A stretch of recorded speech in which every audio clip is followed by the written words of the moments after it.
Hello friends, welcome back if you're a returning viewer. Welcome if this is your first time stopping by.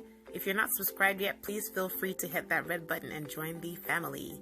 Today I'm making plantain pancakes. I had never heard of these or eaten them, but a friend of mine asked me if I could make them for her because she saw them somewhere.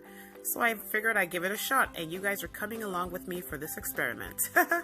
I'm using two very ripe plantains. I decided to cut out the center part because I didn't want black specks in my pancakes, but I was like, it doesn't really matter.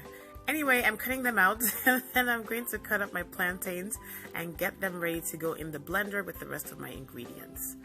1.5 cups of all-purpose flour, 1/4 teaspoon of cinnamon, 1/4 teaspoon of salt, and a 1/2 teaspoon of baking powder, 1.5 tablespoons of melted butter, 1 teaspoon of vanilla, and 1 cup of evaporated milk.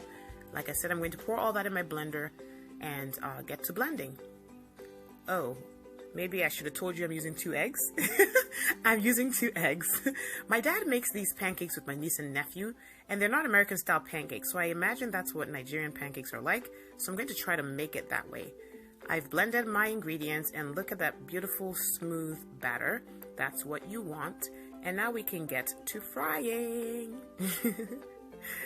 As you know, I love my cast iron, so I am melting the remaining 1/2 tablespoon of butter in my pan on medium heat. I will be frying the rest of my pancakes with oil. I'm using my 1/4 cup as a measuring tool, and I'm just going to pour that into the center of my pan. I will swirl it around a little bit so that my pancakes are not too thick. And then I'm just going to watch for the bubbles. And then once I see the bubbles, that means it's time to flip. There we go. If necessary, give your pancake a gentle tap. Alright, and then just cook the other side and get it onto your plate. So that's all the oil I'm going to be using to fry all of that batter. In order to control how much oil I use this brush to brush my pan, and then I just continue frying. So just watch again as I do this. Pour your batter on, give it a swirl, watch for the bubbles, and then flip.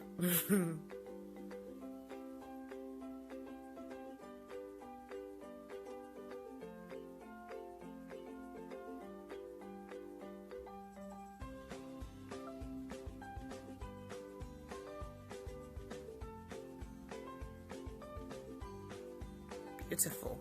And there are pancakes. I didn't show you the plantain I used, so there it is. Well, that's not the one I used, but that's how ripe it was.